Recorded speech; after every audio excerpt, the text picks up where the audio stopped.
falta Lula, en su calidad de presidente pro tempore de la CELAC. Lula da Silva va y también les recuerda que Brasil está de regreso en la arena internacional. Y miren ustedes lo que les expresa Lula da Silva.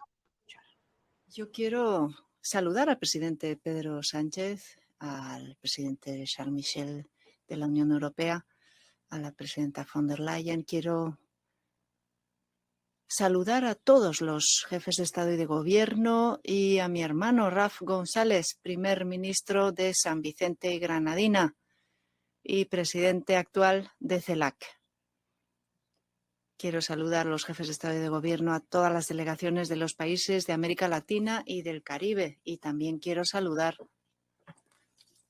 a Charles Michel, presidente del Consejo Europeo, y a la presidenta von der Leyen de la Comisión Europea, y a Roberta Metsola, presidenta del Parlamento Europeo, y a todos los demás delegados. Queridos amigos, la última vez que vine a Bruselas, un momento porque necesito ponerme las gafas. La última vez que vine a Bruselas, en noviembre de 2021, hice un discurso en el Parlamento Europeo. Todavía yo era precandidato a la presidencia de Brasil. Hice un llamamiento a la unidad de todos nuestros países a favor del futuro del planeta y de la humanidad. En aquel momento yo dije que en una época de tanta incertidumbre solo hay una cosa que es segura, y es que el ser humano no está hecho para estar solo. Desde el principio la humanidad hubiera sido presa fácil para los animales si no nos hubiéramos ayudado los unos a los otros. Muchos miles de años más tarde seguimos siendo vulnerables. Guerra, pandemia, hambre, desigualdad, cambio climático, crisis que pueden llevar a terminar con la humanidad en el planeta Tierra. Yo, como presidente de Brasil, sigo intentando progresar, persiguiendo las mismas convicciones. Aparte de los acuerdos comerciales, esta cumbre es un paso fundamental para construir el mundo que todos soñamos, un mundo más solidario, más fraternal, menos desigual. No vamos a construir ninguno de nosotros este mundo por sí solo. Señoras y señores, yo quiero saludar el trabajo de la Presidencia de España y de San Vicente Granadina por organizar esta reunión, que es algo que no ocurría desde hace 8 años. En mi tercer mandato como ministro de Asuntos Exteriores, uno de mis objetivos fue volver a CELAC. Por aquí quiero mencionar algo. La gente pregunta, ¿cada cuánto se reúnen? Bueno, estas cumbres estaban programadas para reunirse cada 2 años, los mandatarios de Europa y de la CELAC, cada 2 años. Sin embargo, tenían 8 años que no se reunían. Y por esto es que Lula da Silva dice, bueno, pues qué chévere que nos volvemos a reunir, porque efectivamente el mundo bipolar es un peligro para todos, como dicen ustedes en Europa. Pero ahora, ¿qué creen? Pues es que Europa necesita los recursos de América Latina porque se va a quedar sin los recursos de Rusia. Y Lula les recuerda que tomó la decisión de regresar a Brasil a la CELAC porque con Mr. Bolsonaro, que por cierto, algún día de estos va a terminar por ahí en la cárcel, por lo menos ya lo inhabilitaron 8 años, ese sí por corrupto, y dice, el ser humano no se hizo para estar solo. El ser humano es un animal social que necesita moverse en grupos, en equipos. Por esto, saluda que Europa y la CELAC encuentren dentro del mundo de diferencias y de resentimientos que hay y de reproches que hay, encuentren los puntos en común para trabajar en las necesidades conjuntas birregionales. Por eso fue muy importante que alzara la voz América Latina y dijera, aquí no nos metas el tema de Zelensky, no nos metas el tema de Ucrania, aquí hay que hablar de los asuntos birregionales. en donde mi país ha participado desde el principio, incluso en su creación, y siempre buscando consensos para que la región de América Latina y el Caribe pues, sea escuchada y se le reconozca su lugar. Hemos tenido todos esta terrible pandemia, hemos tenido que afrontar los retos de las hambrunas, de las actuaciones transnacionales ilícitas. Quiero mencionar al presidente de México y a la presidenta de Argentina en CELAC por sus esfuerzos para reforzar el papel de la región en un nuevo orden multipolar, el diálogo con la Unión Europea, con China, con la India, con la Unión Africana, con la Asociación de Países del Sudeste Asiático, han demostrado la prioridad de intereses en nuestra región. Con Europa compartimos una larga historia común de lazos sociales y económicos. La cooperación entre las dos regiones debe reflejar las realidades y las prioridades de las dos orillas del Océano Atlántico. Para la región de América Latina y del Caribe, esto puede plasmarse en un esfuerzo a favor de la reducción de la desigualdad, la erradicación del hambre y de la pobreza. Tenemos que establecer una hoja de ruta para superar las asimetrías que hay entre el desarrollo social y económico.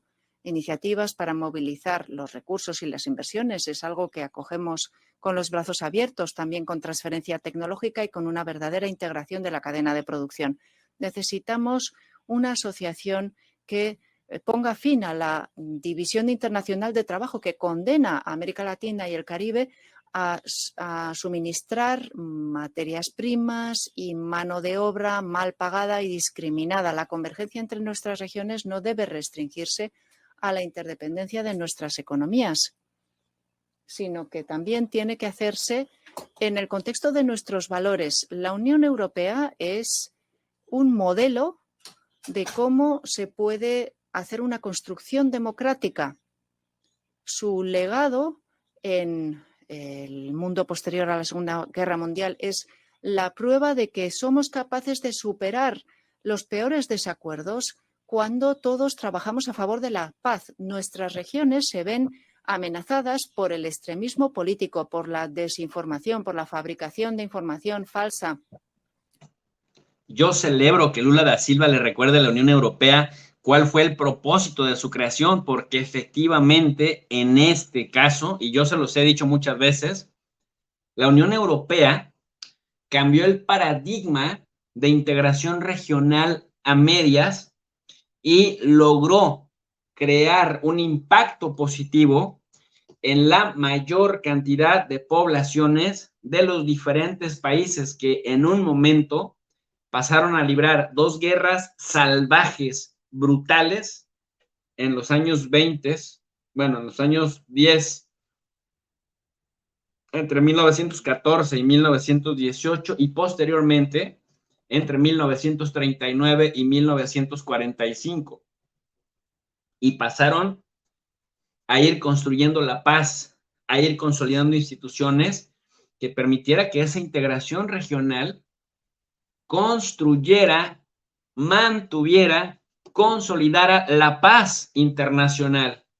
La lucha por la paz y la seguridad internacionales pasó en Europa, en la Unión Europea, y fue posible porque los diferentes gobernantes se pusieron a trabajar en la construcción de la paz. Me parece excelente que Lula da Silva les haya recordado eso a los europeos, sobre todo a Borrell y a esta señora Ursula von der Leyen, porque ahora parece que están empeñados en destruir Europa, metiéndose a una guerra que a los únicos que perjudica son a ellos y a las poblaciones europeas.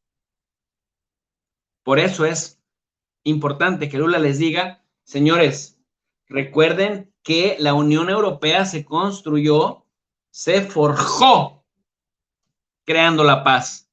En su intento de garantizar la paz después de guerras sumamente destructivas, y ahora nos amenaza la polarización política gracias a las diferentes campañas de propaganda que solo dividen a las poblaciones. Bien por Lula da Silva recordar cuál es el propósito de todo esto. Por ataques violentos a minorías silenciosas. No se puede respetar la diversidad sin tener en cuenta los derechos de las mujeres, de las comunidades indígenas, de la comunidad LGTBQ, de los migrantes, la inclusión social, la inclusión digital, la promoción de los valores democráticos, la defensa del Estado de Derecho. La revolución digital ofrece muchas oportunidades con esta nueva generación del Internet de los objetos, la robótica y las redes sociales. Hay poblaciones que antes vivían aisladas, ahora tienen la posibilidad de conectarse con los demás, pueden producir contenido, pueden ofrecer y consumir servicios. Pero todavía quedan muchos retos importantes que nos obligan a coordinarnos entre nuestros países y entre nuestras regiones. Es urgente que regulemos el uso de plataformas digitales para luchar contra la ciberdelincuencia y contra la desinformación. Lo que es un delito en el mundo real debería ser también un delito en el mundo digital. Las aplicaciones y las plataformas digitales no pueden derogar las leyes laborales por las que tanto hemos luchado. La precariedad debe ser combatida. Es necesario también conseguir una industria de tecnología intensa, pero que sea sostenible a la vez. Tiene que ser el motor de creación de empleos y de igualdad. En América Latina y en el Caribe hemos lanzado recientemente una alianza tecnológica para centrarnos en la gobernanza, la inversión y la transferencia tecnológica. La iniciativa del secretario general de Naciones Unidas sobre la integridad de la información y la agenda de la UNESCO sobre la reglamentación de plataformas digitales forman parte de una serie de contribuciones fundamentales para el debate sobre gobernanza a nivel multinacional. Necesitamos unas relaciones comerciales justas, sostenibles e inclusivas. La conclusión del acuerdo Mercosur con la Unión Europea es una de nuestras prioridades. Tiene que basarse en la confianza y no en las amenazas. La defensa de los valores medioambientales que todos compartimos no puede ser una excusa para el proteccionismo. El poder adquisitivo es fundamental para que los estados puedan invertir en salud, en innovación. Su mantenimiento es fundamental para la industrialización ecológica que todos deseamos. Proteger la región de la selva. En este caso, Lula es más diplomático y les da una crítica bastante dura, diplomáticamente hablando.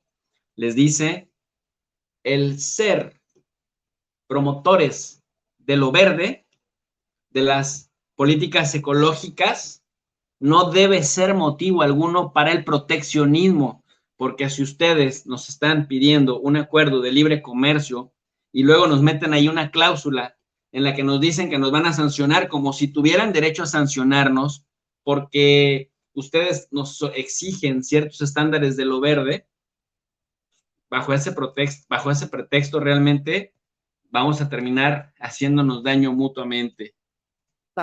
Tropical del Amazonas es un deber de todos. No podemos considerar que la selva amazónica es solo un santuario ecológico. El desarrollo tiene 3 dimensiones inseparables: económica, social y medioambiental. El mundo necesita ocuparse también del derecho que tienen los habitantes del Amazonas de tener una vida digna y de calidad. Por eso hemos convocado una cumbre de los países del Amazonas para hablar precisamente de este tema. Señoras y señores, el modelo de gobernanza global que tenemos hoy en día hace que continúe la asimetría, la desigualdad, reduce las oportunidades para los países en desarrollo. En Haití tenemos una crisis grave multidimensional que no se va a resolver simplemente mediante medidas relativas a la migración. Necesitamos movilizar recursos, los recursos adecuados para la reestructuración, para proyectos de desarrollo. La guerra de Ucrania es otra confirmación de que el Consejo de Seguridad de Naciones Unidas no es capaz de afrontar los retos que tenemos hoy en día frente a la paz y la seguridad. A menudo sus propios miembros no respetan la Carta de Naciones Unidas. Ahí Lula da Silva se le va encima a la Organización de las Naciones Unidas y más diplomático que el presidente mexicano López Obrador, el de Brasil, el presidente brasileño Lula da Silva dice, la Unión Europea es un florero e incluso ni siquiera su propio Consejo de Seguridad sirve para las funciones para las que fue creada, que es el que debiera emitir resoluciones que sancionen. El Consejo de Seguridad es el único que puede sancionar, pero a menudo los miembros permanentes de este órgano importantísimo de la ONU son los primeros en ser disruptivos, en irrumpir, en violar, pues, el marco jurídico internacional. De acuerdo con la Carta de Naciones Unidas, no aceptamos el uso de la fuerza como un medio para resolver los litigios. Brasil apoya todas las iniciativas fomentadas por los distintos países y regiones, pidiendo un alto el fuego inmediato, un cese de las hostilidades y una paz negociada. Utilizar las sanciones y los bloqueos sin el apoyo del derecho internacional es algo que solo sirve para penalizar a las partes más vulnerables de la población. Necesitamos... En su cara, Luis Ignacio Lula da Silva les vuelve a decir a los europeos que son violadores del derecho internacional porque están sancionando fuera de la única institución que el derecho internacional permite, que es el Consejo de Seguridad. Sancionar a países sin el aval del Consejo de Seguridad de Naciones Unidas, señores, eso es violar, es vulnerar el marco jurídico internacional y ustedes lo están haciendo. Eso les manda a decir. Brasil, en cambio, también se los manda a decir, Brasil, en cambio, apoya cualquier iniciativa de paz que tenga una salida negociada. Alto al fuego, tenemos que encontrar una salida negociada. Les dice, imagínense las rabietas que han de haber estado haciendo Ursula von der Leyen, Charles Michel, el jefe de la poca diplomacia europea, Josep Borrell, y el presidente del gobierno español, Pedro Sánchez, que ya se va en julio porque van a perder las elecciones. La paz para superar los grandes retos que tenemos que afrontar. Y eso supone cambios sistémicos profundos. Dividir el mundo en bloques antagonistas sería una locura. No podemos dejar para más tarde la gobernanza global. Este será uno de los principales temas que se tratarán bajo presidencia brasileña del G20 el año que viene. Las preocupaciones. Pues ahí tienen, mis queridos alumnos digitales.